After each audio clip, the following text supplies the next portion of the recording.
అనండి ఒకసారి గట్టిగా. Words of forgiveness. Words of forgiveness అనగా క్షమించుమని క్షమాపణ ఇచ్చేటువంటి మాటలు మాట్లాడు. తండ్రి వీరేం చేయుచున్నారు వీరెరుగరు గనుక వీరిని క్షమించండి. సిలువలో యేసు ప్రభు రక్తము కారుస్తూ ప్రాణపెట్టిన ప్రభు ఆ సిలువలో వేలాడబడుతూ, ఇక్కడ సిలువలో ఉన్నారనుకోండి, అక్కడ ప్రభు సిలువ వేలాడబడుతూ ఆయన పలికిన మాట ఏంటి? మొదటి మాట, వీరిని క్షమించండి. తండ్రి వీరేం చేయుచున్నారో వీరెరుగరు వీరిని క్షమించండి అని చెప్పన్నాడు. ఆయన సిలువలో వేలాడబడుతున్నప్పుడు మొట్టమొదటి మాట ఆయన పలికిన మొదటి మాట. 7 మాటలు ఎందుకు పలకాలి? ఈ సృష్టిని ఎన్ని రోజుల్లో దేవుడు చేశాడు? 6 దినాల్లో చేశాడు. ఎన్ని గంటలు ప్రభు సిలువలో వేలాడబడ్డాడు? 6 గంటల సిలువలో రక్తం కార్చాడు. ఎన్ని రోజుల్లో దేవుడు మానవులను సృష్టిని కలుగు చేశాడు? 6 దినములలో 6 daysలో God created within 6 days. And how many hours he hanged on the cross? ఎన్ని గంటలు సిలువలో ప్రభు అయిన యేసు వేలాడబడ్డాడు, రక్తం కార్చాడంటే 6 గంటల సమయం. మరి 7 మాటలు ఎందుకు పలికాడో కూడా చూద్దాం. మొదటి మాట ద వర్డ్స్ ఆఫ్ ఫర్గివ్నెస్ అనగా క్షమాగుణము, క్షమించేటువంటి మాటలు. The words of forgiveness. Matthew chapter 9 verse 5, Mark chapter 2 verse 5, Luke chapter 5:20, Luke chapter 7 verse 37 to 48. ఆయన క్షమించే మాటలు, క్షమాపణ గురించి మాట్లాడాడు. ప్రతి ఒక్కరిని క్షమించాలని. తండ్రి వీరేం చేయుచున్నారు వీరెరుగరు. వీళ్ళకి తెలిసావట్లా, మన భాషలో చెప్పాలంటే ఈ మూర్ఖులకు తెలియదు ఏం చేస్తున్నారో, వీళ్ళు ఎలా బతుకుతున్నారో, వీళ్ళు ఏం చేస్తున్నారో వీళ్ళకి తెలియట్లా. దయచేసి వీళ్ళకి నరకం ఉందని, పాతాళం ఉందని తెలియదు. వీళ్ళకి బతికేస్తున్నాం 100 సంవత్సరాలు, ఏం చేసినా పర్వాలేదు అనుకుంటున్నారు. వీళ్ళకి అర్థం కావట్లేదు వీళ్ళ బ్రతికేంటో. వీళ్ళు చనిపోతే ఎక్కడికి పోతారో కూడా వీళ్ళకి తెలియదు. కాబట్టి తండ్రి వీరేం చేస్తున్నారు వీరెరుగరు వీరిని క్షమించండి. క్షమా మాటలు. దేవుని బిడ్డలారా, లూకాసు వార్త 23:34 వచ్చిన చదవండి. యేసు అని పలికిన మాట, తండ్రి వీరేమి చేయుచున్నారో వీరెరుగరు గనుక వీరిని క్షమించమని చెప్పాను. వాళ్లే కాదు, మనకు కూడా చెప్పాడు ఆయన ఆ మాట. పుట్టబోయే వాళ్ళకు కూడా చెప్పాడు ఏమని? తండ్రి ఈ ప్రజలను గట్టిగా గట్టి చెప్పాలి, క్షమించండి. అంటే యేసు ప్రభువారి శిలువ మరణము మనకేం కలుగు చేస్తుంది? క్షమాపణ. నాకు అక్కర్లేదు, నాకు యేసు అక్కర్లేదు, శిలువ అక్కర్లేదు అంటే చావు. నీ కర్మ నీ మీదకి వస్తుంది. నీ పాపాల వల్ల నీవే సస్తావు. ఏదో ఒక రోజున పాతాళానికి పోతావు, అది తప్పదు. కానీ క్షమించే దేవుడు ఉండగా ఎందుకు వేడుకోకూడదు? క్షమిస్తున్నాడు దేవుడు. రెండవది కానీ పలికిన మాట the words of comfort, the words of assurance. రాసుకోండి, ద వర్డ్స్ ఆఫ్ అష్యూరెన్స్. లూకాసు వార్త 23:43 వచ్చినలో, నేడు నీవు నాతో కూడా పరదేశంలో ఉందమని నిశ్చయముగా నీతో చెప్పుచున్నాను. ఎవరితో అన్నాడు ఈ మాట? కుడివైపున ఒక దొంగ, ఎడవైపున ఒక దొంగ. ఎవరితో అన్నాడు ప్రభు? ఎటు చెప్పాలి? కుడివైపు.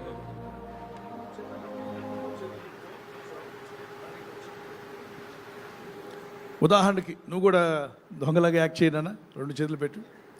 మరి నువ్వు కూడా ఎడమవైపు ఒకరు, కుడివైపున. ఎడమవైపున్న ఆయన ఎగతాళి చేస్తున్నాడు. ఊరికి ఆయన ఏదో ఎగతాళి చేస్తున్నాడు. మాట్లాడు. నువ్వు నిజంగా క్రీస్తు అయితే నువ్వు దిగిరా, మమ్మల్ని కూడా విడిపించు, మా వాడిని కూడా విడిపించు, నన్ను కూడా విడిపించు. ముగ్గురును కలిసి ఈ తోటలో పడి పారిపోదాం. చచ్చేటప్పుడు కూడా దొంగ బుద్ధి పోలా. ఏమన్నాడు? పోయేటప్పుడు మనం ముగ్గురు కలిసి పారిపోదాం అంటున్నాడు. అసలు నువ్వు దేవుడివేనా? నువ్వు దేవుని కుమారుడువేనా? మరి అద్భుతాలు చేశా అన్నావు, స్వస్థపరిచాను అంటున్నావు. ఏది స్వస్థపరిచి? ఇప్పుడు చూద్దాం. సిలువలో దిగిరా. నువ్వు చచ్చిపోయిన వాళ్ళు తిరిగి లేపావు, సముద్రాన్ని ఆపావు కదా, మరి గొప్పవాడు కదా, ఇప్పుడు దిగిరావేంటి? మేకులు పీకేసుకుని రా అంటున్నాడు. ఈ తరహా మనుషులు ఈ రోజుల్లో కూడా ఉన్నారా లేరా? ఉన్నారు. గట్టి చెప్పండి. ఉన్నారు. మానవులందరూ వీళ్ళిద్దరికి ఈ 2 భాగాలకు చెందిన వాళ్ళే. అయితే ఎడమవైపు లేకపోతే కుడివైపు అనండి. అయితే ఎడమవైపు లేకపోతే కుడివైపు. ఎడవైపు ఉన్న వాళ్ళందరూ ఎగతాళి చేసే గుంపు, యేసుని నిందించే గుంపు, తొలనాడే గుంపు, సత్యం తెలియని వాళ్ళు. కుడివైపు ఉన్న దొంగ, ఆడు కూడా దొంగే కదా. మరి ఏమన్నాడంటే ఆ ఎడవైపు ఉన్నోడిని గద్దించాడు. రే, నీకు బుద్ధి ఉందిరా? యేసుని ఎందుకురా అంటున్నావు? నువ్వు నేను పాపాలు చేశాం, అతిక్రమాలు చేశాం, చీకటి పనులు చేశాం, అన్ని రకాల దుర్గమైన పనులు చేశాం. మనకి శిక్ష తగిందే. మనం ఈ శిక్ష భరించాల్సిందే. మనమంటే పాపాత్ములు. ఆయన ఎందుకురా అంటావు? ఆయన పరిశుద్ధుడురా, ఆయన పరిశుద్ధుడయ్యా. ఆయన అంటే నీకు నోరెలా వచ్చిందయ్యా? ప్రభువా, నీ రాజ్యంలో నువ్వు జ్ఞాపకం చేసుకోవా? ఎడవైపోడు అంత తిట్టినా దూషించినా ప్రభు మౌనంగా ఉన్నాడు. ఈ రోజు కూడా యేసు ప్రభుని చాలా మంది తిడుతున్నారు, దూషిస్తున్నారు. ప్రభు మౌనంగా ఉంటున్నాడు. ఈ ఎడవైపోడు ఒక్క మాట, ప్రభు నన్ను జ్ఞాపకం చేసుకోవా అనగానే, నేడు నీవు నాతో కూడా పరదేశంలో ఉండు.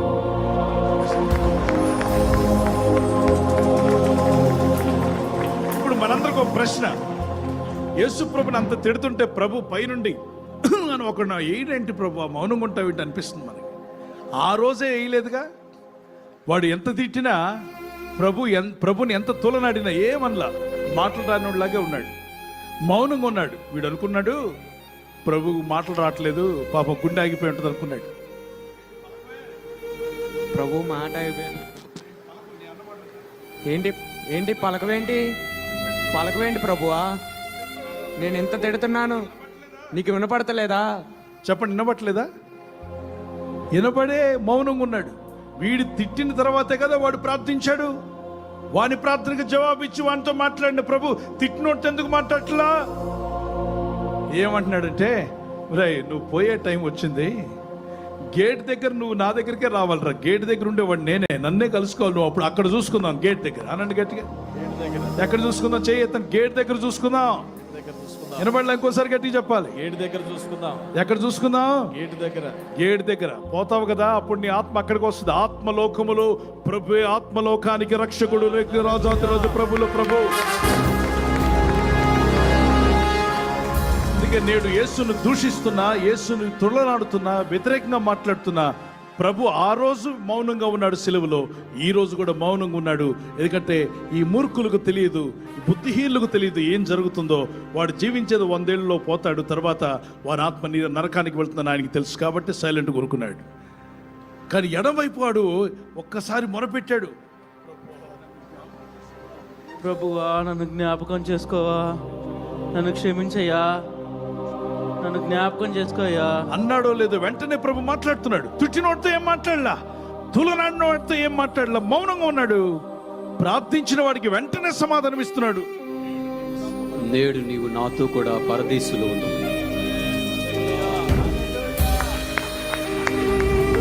వర్డ్స్ ఆఫ్ అష్యూరెన్స్ ఏమంటాం వీటిని? ద వర్డ్స్ ఆఫ్ హోప్, నిరీక్షణ కలిగించే మాటలు. ఏమన్నాడు? నేడు అంటే ఆ రోజే నాతో కూడా పరదేశకు తీసుకెళ్తా. ఆగండి, యేసు మరణిస్తున్నాడా, పరదేశకు వెళ్తున్నాడా? ఏమండి, ఈరోజు నేను అన్నాను శైలపాల్ గారితో, నేను విశాఖపట్నం వెళ్తున్నా అన్నాను అనుకోండి, అంటే అర్థం విశాఖపట్నం వెళ్తున్నట్టేగా, గట్టి చెప్పాలి. వెళ్తున్నా అంటే వెళ్తున్నట్టే కదా. ఇక్కడ ప్రభు ఏమన్నాడు? పరదేశకు వెళ్తున్నా అన్నాడు. ఎక్కడికి వెళ్తా అన్నాడు? అంటే ఎక్కడికి వెళ్తున్నాడు యేసయ్య? అంటే సిలువలో మరణిస్తున్నాడా, పరదేశకు వెళ్తున్నాడు? నిజం చెప్పండి, వినాలి, చాలా చెప్పాలి. పరదేశం ఎక్కడుంది? మన ఇంటి అనుకుంది. ఎక్కడుంది?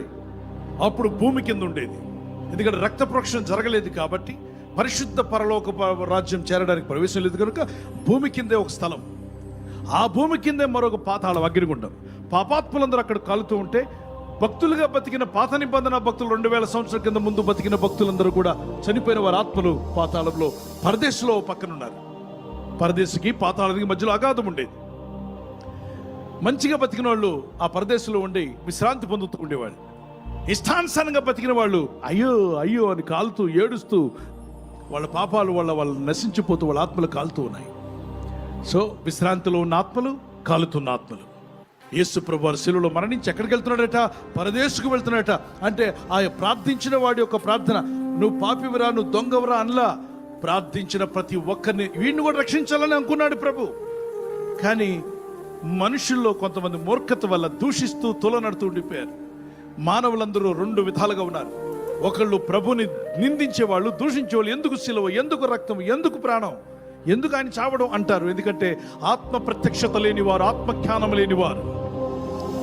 యువతల వాడికి అర్థమైంది ఇతను దొంగే అయినప్పటికీ మనుషులకు పాపక్షమాపణ కావాలి, రక్షకుడు కావాలి.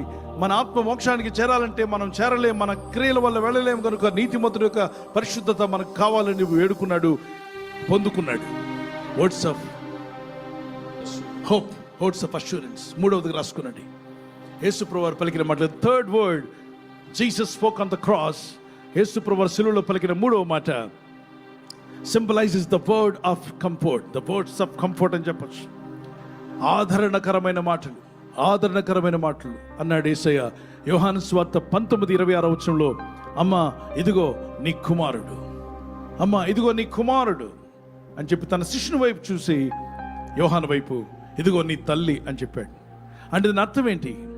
తల్లిని తనని సన్మానించకపోతే కలిగే శిక్షల గురించి ఎన్నో విషయాలు మనం విన్నాం.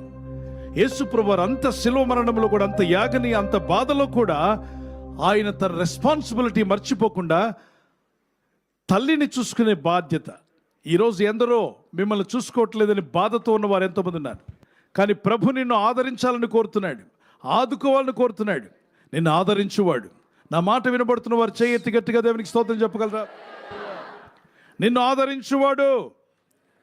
ఆదరణ లేదయ్యా అని చెప్పి ఏడుస్తున్నావేమో. ఆ రోజు మరియమ్మ అక్కడ ఏడుస్తూ ఉండగా ప్రభు ఆమెను చూసమ్మా నేనే బాధల్లో ఉన్నాను, ఇంక నేను నీకేం సాయం చేస్తాను అంటలా. He took his responsibility and said, mother here is your son. అంటే తన బాధ్యత. నేను వెళ్ళిపోతున్నాను, ఏడవద్దు, నేను సర్వమానవాళి యొక్క పాపశాపములు భరిస్తూ ఉన్నాను, నీకు కుమారుడిగా నా శిష్యుడిని ఇస్తున్నాను, నేను చేయాల్సిన బాధ్యతలన్నీ ఆ శిష్యుడు చేస్తాడు. యోహాను, నా తల్లిని నీ తల్లిగా చూసుకో. అమ్మా నువ్వు ఒకవేళ దారి తప్పిపోతాయి, నేను ఇటు వెళ్తున్నాను, నువ్వు అటు వెళ్తున్నావు, ఒకవేళ నువ్వు నన్ను కనుక్కోలేకపోతే పని చేయి, నేను పేపర్ మీద రాసి అక్కడ చెట్టుకు పెడతాను, చెట్టు గుచ్చుతాను, దాన్ని చూసుకుంటూ నువ్వు వచ్చేసే, అన్న ఇక్కడే ఉన్నాడని తెలుసుకుని రావాలి, ఓకే అంటూ ఇద్దరు వెతుకులో ఏదో ఒక వెతకడానికి వెళ్ళారు. అక్కడికి వెళ్ళిన తర్వాత దారి తప్పిపోతున్నప్పుడు ఆ తమ్ముడు కోసం ఓ పేపర్ రాశాడు. తమ్ముడు ఎదుగుతున్నాడు అన్నని, అన్న కనబట్టలేదని చెప్పి. కేకారణ్యం, అన్న కనబట్టలే. ఎన్నోసార్లు అన్న చెప్పాడు, రే నన్ను వదిలిపెట్టి వెళ్ళొద్దురా, నాతో పాటు నన్ను ఫాలో చేయి, నన్ను ఫాలో చేయమంటే దిక్కులు చూడడానికి పోయి దారి తప్పాడు. దిక్కులు చూడడానికి పోయి దారి తప్పిన తమ్ముడు మళ్ళీ దారిలోకి రావాలంటే అన్న చెప్తున్న మాటలు ఎక్కడో అర్థం కావట్లే. ఎంత పిలిచినా అన్న స్వరం తమ్ముడికి వినబట్టలే. అప్పుడు తమ్ముడు ఎలాగైనా వస్తాడని పేపర్ మీద చిన్న తనకు తెలిసినటువంటి ఇంకు లాంటి దాంతో తీసి రాశాడు. ఇదిగో ఈ విధంగా రామని చెప్పి ఆ చెట్టుకు రాసి పెట్టాడు. ఇంకొంచెం దూరం వెళ్ళాడు, అక్కడ కూడా రాసి పెట్టాడు. ఇంకొంచెం దూరం వెళ్ళి రాశాడు. అవి చూసుకుని తమ్ముడు వస్తాడులే అని. ఆ ఇంకో కాస్త అయిపోయింది, ఇంకు తన పెన్లో రీఫ్లోనూ ఇంకు మొత్తం అయిపోయింది. తమ్ముడు రావట్లా. ఏమో తమ్ముడు ఎక్కడైనా తప్పనిసరిగా వస్తాడు కదా, ఏం చేయాలి అర్థం కాక మరి దేంతో రాయాలి? పేపర్లు ఉన్నాయి. ఒక చిన్న పుల్లను తీసి నోట్లో బాగా నవిలాడు, పందం పుల్లలాగా నవిలాడు. దాంతో ఇంకు తీసి రాశాడు, పెద్ద అక్షరాలు కనబడాలని. ఇంకా అయిపోయింది. పుల్ల అయితే ఉంది, రాయడానికి ఇంకు లేదు. ఇప్పుడు తమ్ముడిని ఎలాగైనా సంపాదించుకోవాలి, తమ్ముడు దారి తప్పకూడదు, కేకారణ్యంలో అడవి జంతువులు పాలు కాకూడదు అని చెప్పి ఇంకు లేదు కనుక తన వేలు కోసి వేలు నుండి వచ్చే రక్తాన్ని తన చేతిలో ఉన్న చిన్న పాత్రలో పట్టి ఆ రక్తంతో వైట్ పేపర్ మీద రాస్తూ, తమ్ముడు ఇదే మార్గం, ఇలా వచ్చేసాయి, నేను ఆ చివరిలో ఉంటాను, ఫాలో చేయి, ఇదిగో ఇదే మార్గంలో రా అంటూ ఒక్కొక్క ముళ్ళుతో ఆ పేపర్ను గుచ్చుతూ చెట్టుకి తన దగ్గర ఇంకు లేదున్న రక్తంతో రాసుకుంటూ వెళ్ళాడు. కొంత దూరం వెళ్ళిపోతూ ఉండగా తన తమ్ముడు ఏనాటికైనా వస్తాడు, ఎప్పటికైనా కలుసుకుంటాడు, కనీసం ఆ పేపర్ మొక్కలు చూసైనా వస్తాడని చెప్పి ఎదురు చూశాడు. అన్న ప్రేమ తమ్ముడిని చేరాలని, మరి దేవుడు కూడా ప్రతి మనిషిని తన దగ్గరికి చేర్చుకోవాలని ప్రవక్తల ద్వారా పాత నిబంధన రాయించిన ఎవరు తన మాట విని స్వరం విని రాలేదు కనుక మనుషులు దారి తప్పకూడదు, నా కుమారులందరూ పరలోక రాజ్యానికి రావాల్సిందే అని చెప్పి జ్యేష్ఠ కుమారుడుగా రక్షకుడైన యేసుక్రీస్తు ప్రభు తన రక్తంతో మార్గాన్ని చూపిస్తూ, నా కుమారుడు రమ్ము, నా తమ్ముడు రమ్ము, నా చెల్లి రమ్ము, నా బిడ్డ రమ్మని ఆయన పరలోకానికి మనల్ని పిలుస్తున్నాడు. రాసుకున్నాడు. మరొక మాట మీకు జ్ఞాపకం చేస్తున్నాను. The word Jesus spoke on the cross. 7 wordsలో ఒక్కొక్కటిగా మనం చూస్తూ ఉన్నాం. The words of forgiveness, next the words of assurance, third words of comfort, fourth words of, రాసుకునండి, వర్డ్స్ ఆఫ్ సపరేషన్ అనాలి. Separation the symbolises the words of separation. What does that mean? ఏలి ఏలి లామా సబక్తాని అని ప్రభు పలికాడు మత్తయి సువార్త 27, 45, 46 వచనంలో. ఏలి ఏలి లామా సబక్తాని, దాని కిందే వచనంలో రాసింది మూల భాష ఎందు దాని అర్థం ఏమనగా ఏంటి? నా దేవా నా దేవా నన్నెందుకు చేయి విడిచిదవని అర్థం. నా దేవా నా దేవా నన్నెందుకు చేయి విడిచిదవని అర్థం. దేవుడు ఏంటి చేయి వదిలిపెట్టడం? దేవుడు చేయి వదిలేయడం ఏంటి? వినాలి. యేసు ప్రభు పరిశుద్ధుడు కదా, ఆయన పరిశుద్ధుడు, పవిత్రుడు కదా, ఆయన రక్తం పరిశుద్ధమైంది, ఆయన జన్మ పరిశుద్ధమైంది, ఆయన జీవితం పరిశుద్ధమైంది. ఆయనను ఎందుకు వదిలేశాడు? మన పాపముల యొక్క శిక్ష అంతా కూడా ఆ పాత్ర వలె ఆయన తల మీదకి వెళ్ళింది. ఇక్కడ ఒక పాత్రలో ఆ పాప దోషములన్నీ కూడా యేసు ప్రభు వారి మీదకి ఎప్పుడైతే వెళ్ళాయో ఆయనలో ఉన్న పరిశుద్ధత మొత్తం కూడా మనుషుల యొక్క పాపాలతో నిండిపోయింది. అంటే మన స్థానంలో ఆయన పాప శిక్షను భరిస్తున్నాడు. మరి తండ్రి అయిన దేవుడు పాపితో సంబంధం కలిగి ఉండడు. ఆయన పరిశుద్ధుడు, మహాపరిశుద్ధుడు. ఎప్పుడైతే పాపాలు యేసు క్రీస్తు మీదకి వెళ్ళాయో అందరి యొక్క పాప శిక్ష ఆయన తండ్రి అయిన దేవుడు చేయబడబడింది. ఉదాహరణకు 45 పిల్లలు రండి అన్న, రావాలి రా త్వరగా రండి.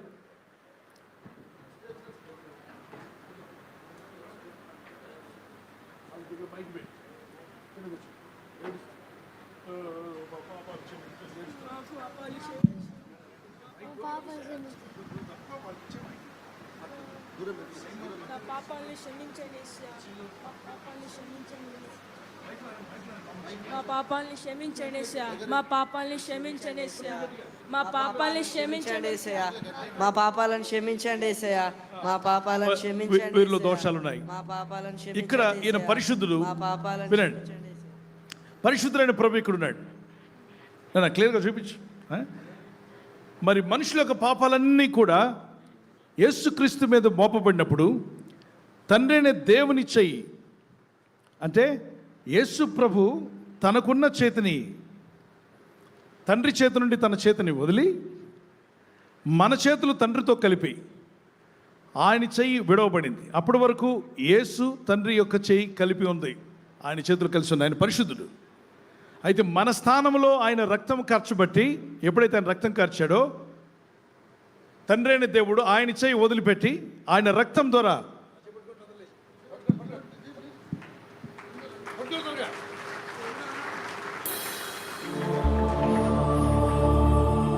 మీకు అర్థమైందా? ఇప్పుడు నేను పైకి వెళ్ళి ఏలాడబడలేను, అందుకు చెప్తున్నా. మీకు అర్థమైంది? తండ్రి అయిన దేవుడు ఒకప్పుడు ఎవరితో ఉండేవాడు? పరిశుద్ధుడైన యేసుతో ఉన్నాడు. మన శిక్ష అంతా యేసు మీదకి వెళ్ళినప్పుడు ఆయన చేయి వదిలిపెట్టి ఆయన రక్తం ద్వారా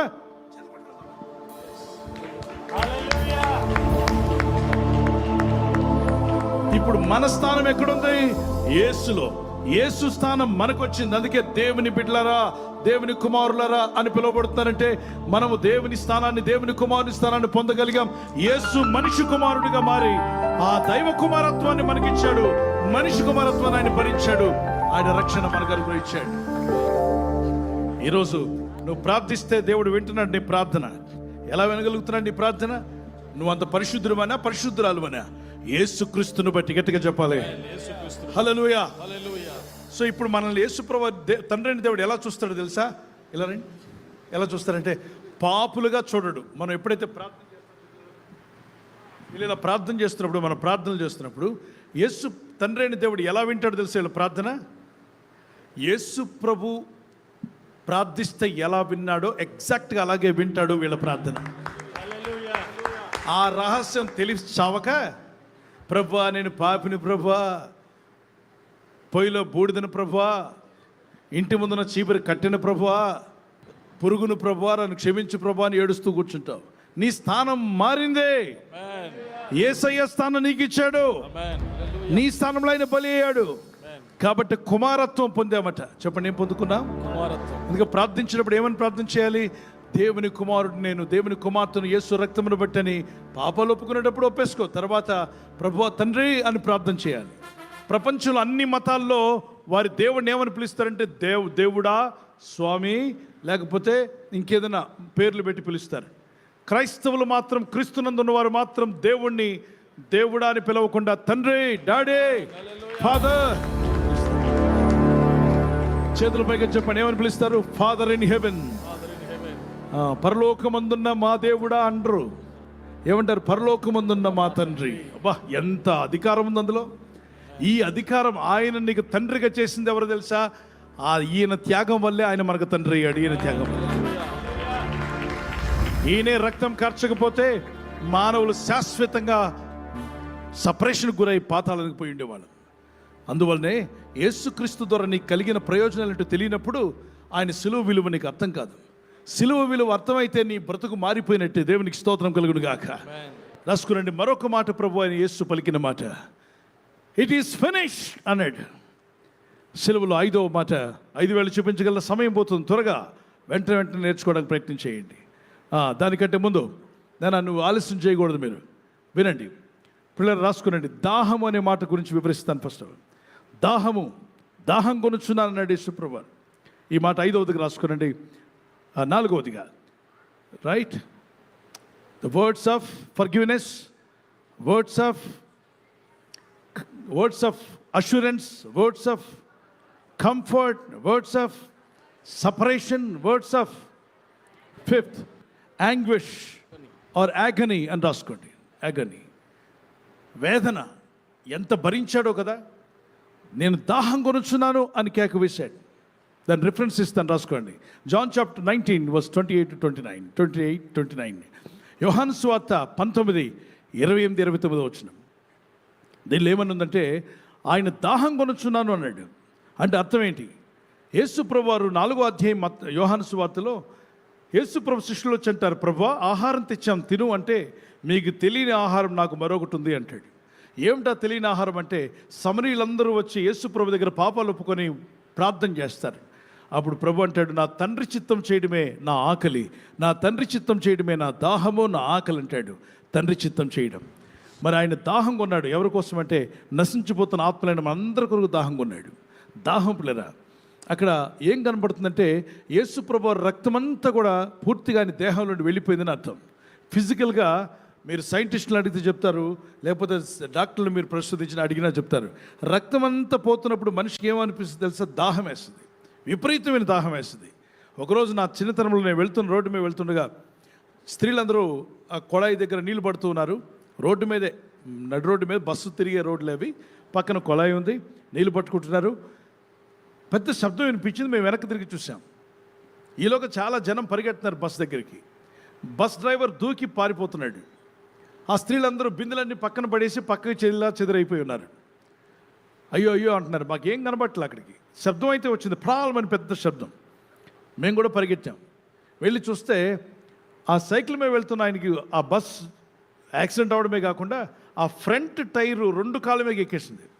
కాళ్ళు పెద్దగా పగిలాయి, అంటే ఎముకలతో సహా పగిలినట్టున్నాయి. రక్తం బ్లీడ్ అయిపోతుంది. మోకాళ్ళ దగ్గర నుండి కిందకంతా రక్తం, 2 కాళ్ళ నుండి 2 పగిలిపోయి రక్తము దేహం అంతా కూడా కనిపిస్తుంది ఆ 2 కాళ్ళ దగ్గర. అతను నీళ్ళు అడుగుతున్నాడు. తిమ్మిరిలో ఉన్నాడు. నొప్పి తెలియలే అతనికి.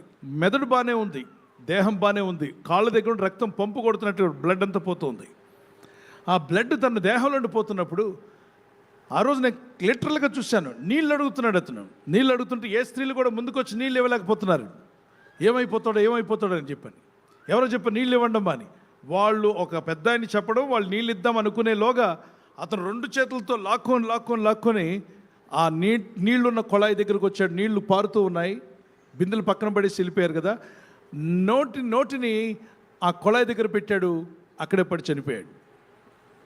అంటే రక్తం పోతున్నప్పుడు మనిషికి విపరీతమైన దాహం వచ్చేస్తుంది. చెమట బాగా పట్టినా దాహం వేస్తుంది. అదే రక్తమే పోతే ప్రాణం పోయేటప్పుడు దాహం విపరీతంగా వేస్తుంది. యేసు ప్రభువారు ఎంత యాతన పొందాడో, ఎంత వేదన పొందాడో మానవాత్మల కొరకు, ఫిజికల్గా ఎంత వేదన అనుభవించాడో ఆయన మాటలు మనకు అర్థం చేసుకోవాలి. నీ కొరకు ఆయన పడిన సిలువ శ్రమలు ఎప్పటికీ నువ్వు మర్చిపోలేవు. ఏమి ఇచ్చి నీ రుణము తీర్చలేనయ్యా. 2 చేతులు పైకెత్తగలరా? ఏమిచ్చి నీ రుణము తీర్చగలనయ్యా, నీ త్యాగం నేనెప్పుడు మరువలేనయ్యా. ఏమిచ్చి నీ రుణము తీర్చగలనయ్యా, నీ త్యాగము నేనెప్పుడు మరువలేదయా సిలువలో నాకు బదులుగా నీ ప్రాణమిచ్చావు యేసయ్యా నా పాప శాపమంతయు నీవే భరించినావు యేసయ్యా ఏమిచ్చి నీ రుణము తీర్చగలనయా నీ త్యాగము నేనెప్పుడు మరువలేనయా ఏమిచ్చి నీ రుణము తీర్చగలనయా నీ త్యాగము నేనెప్పుడు మరువలేనయా సిలువలో నాకు బదులుగా నీ ప్రాణమిచ్చావు యేసయ్యా నా పాప శాపమంతయు నీవే భరించినావు యేసయ్యా ఎంత దాహము, ఆయన ఫిజికల్గా ఎంత సఫర్ అయ్యాడో ఆ దేవుడు కదండి, దేవుడు భరిస్తాడు. దేవునిగా ఆయన మరణించలా, 100% మ్యాన్గా మనిషి స్థానంలో ఆయన మరణించాడు. యేసు ప్రభులు ఇద్దరు కనిపిస్తారు, 100% గాడ్, 100% మ్యాన్ అనండి. 100% దేవుడు, 100% మనిషి. మరి ఆయన ఆయనకేం నొప్పి లేదేమో అనుకుంటారా? విపరీతంగా బాధను అనుభవించాడు. మనిషిగానే సఫర్ అయ్యాడు. ఆయన సఫరింగ్, ఆయన యాగని, ఆయన పడిన బాధ, ఆయన దాహం ఏంటో తెలుసా? నువ్వు రక్షణ పొందాలని, నీవు నీ ఇంటి వారంతా రక్షణలోకి రావాలని, నశించిపోతున్న ఆత్మలు రక్షించబడాలని ప్రభు యొక్క దాహం. 6వదిగా రాసుకున్నది యేసు ప్రభు వారు పలికిన మాటలో ఇట్ ఈస్ ఫినిష్డ్ అన్నాడు. జాన్ చాప్టర్ 19:30 ఇది సమాప్తమైనది అని ఎరిగి ఆయన గొప్ప శబ్దంతో బిగ్గరగా అన్నాడట, సమాప్తమయ్యను అన్నాడట, ఇట్ ఈస్ ఫినిష్డ్ అని. యోహాను సువార్త 19:30 గట్టిగా చదవండి. యేసు ఆ చిరకను పుచ్చుకొని సమాప్తమైనదని చెప్పి తల వంచి ఆత్మను అప్పగించెను. ఇది 6వ మాట, సమాప్తమైను అనండి. సమాప్తమైనది. ఇంగ్లీష్లో గట్టిగా కేక వేసి చెప్పగలరు, ఇట్ ఈస్ ఫినిష్డ్ అనండి. ఎప్పుడంటాం ఆ మాట? ఏదైనా ప్రాజెక్ట్ కంప్లీట్ అయితే ఏమంటారు? చేస్తున్న ప్రాజెక్ట్ కంప్లీట్ అవ్వగానే ఇట్ ఈస్ ఫినిష్డ్ అని కేక వేస్తారు. పిల్లలకి ఎగ్జామ్ అయిపోగానే గట్టిగా చెప్పండి, ఫినిష్డ్ అంటారు. ఒక బ్రిడ్జ్ కట్టి ముగించగానే ఫినిష్డ్ అంటాం. అంటే ఒక పని జరిగిపోయింది. మానవులకు, పాపాత్ములైన మానవులకు పరలోకం చేరడానికి వేసే మార్గము బ్రిడ్జ్. యేసు ప్రభువు సిలువలో రక్తం కాచి ప్రాణం పెట్టడం ద్వారా ఆయన ఆ బ్రిడ్జ్ ముగించేశాడు. కాబట్టి ఇట్ ఈస్ ఫినిష్డ్ అని చెప్పి ఒక victory, the words of victory అని రాసుకోండి. వర్డ్స్ ఆఫ్ విక్టరీ అంటే జయోత్సాహంతో పలికిన మాట, ద వర్డ్స్ ఆఫ్ విక్టరీ. ఆయన పలికిన మాట జయము, విజయము సాధించాడు. దేనిపైన అంటే పాపం మీద, శాపం మీద, పాతాళం మీద. మళ్ళీ అనిపించవచ్చు, ఆ రక్తం కారుస్తూ ప్రాణం పెడుతున్నాడు, అదేంటండి జయమని. దాని గురించి నేను వివరిస్తాను. యేసు ప్రభువు వారు మరణించినప్పుడు ఆయన ఇట్ ఈస్ ఫినిష్డ్ అని చెప్పాడు. 10వ మాట కూడా జ్ఞాపకం చేస్తాను. 7వ మాట, 7th word, 7thly what Jesus said on the cross. 7th word, 7వ మాట, తండ్రి నీ చేతికి నా ఆత్మను అప్పగించుకొనుచున్నాను. లూక్ చాప్టర్ 23:46, లూకాసు 23:46 తండ్రి నా ఆత్మను నీకు అప్పగించుకొనుచున్నాను. దీని యొక్క అర్థం ఏంటి? Reunion with God, responsibility has finished and then he has submitted himself to God. Reunion with God, దేవునితో కూడా రీయూనియన్ అయ్యాడు, తండ్రితో. ఇటు పాపులను రక్షించాడు, మనుషులందరి యొక్క ఆత్మలను రక్షించడానికి తన ప్రాణం పెట్టాడు. పుట్టబోయే తరాలకు, రాబోయే తరాలకు పాప మార్గమును వదిలి పరలోకం వెళ్ళడానికి వారికి మార్గం ఏర్పాటు చేశాడు. భూమికి, ఆకాశానికి, నింగికి, నేలకు ఒక నిచ్చెన వంటి రక్షణనిచ్చెనని వేసేశాడు. రక్షణనిచ్చిన ప్రతి ఒక్కడు ఎక్కి రావడానికి అవకాశం పెట్టాడు. నువ్వు కూడా ఎక్కి రావచ్చు, నీ ఆత్మపూర్వకంగా ఎక్కి రావచ్చు అని తెలుసుకుంటే ఎస్ గట్టిగా చప్పలు కొట్టి దేవునికి స్తోత్రాలు చెప్తాం. చెప్పండి ఈ మాట, నా కొరకు యేసయ్య రక్షణ మార్గం ఏర్పాటు చేశాడు. చేతిని పైకి చెప్పండి, రక్షణ మార్గము. ఆమేన్. The words of రీయూనియన్, దేవునితో ఎల్లప్పుడూ కలిసి ఉండే విధంగా. ఇక్కడ ఒక రెస్పాన్సిబిలిటీ ప్రభు అయినది యేసు నెరవేర్చినట్టుగా చూస్తున్నాం. ఆత్మను ఎవరికి అప్పగించాలి? వినండి, మొన్న ఈ మధ్య ఈరోజు విన్నాం వార్తల్లో, ఒక తల్లి తన బిడ్డలను చంపి తాను మేడ దూకి చనిపోయిందంట. చాలా విచారకరం. కొందరు భార్యను చంపేవాళ్ళు, భర్తను చంపేవాళ్ళు, కొందరు ఆత్మహత్య చేసుకునేవాళ్ళు, రైలు పట్టాల కింద కొందరు తల్లబెడుతుంటారు, సాగర్లో దూకుతుంటారు, నదుల్లో దూకుతుంటారు. వినండి, ఉరితాడు అప్పగించుకుంటారు. మీ ఆత్మ ఉరితాడు మీకు ఇచ్చిందా? మీ ఆత్మని కాదే. అప్పుడు ఉరితాడుకి ఎలా అప్పగిస్తావు?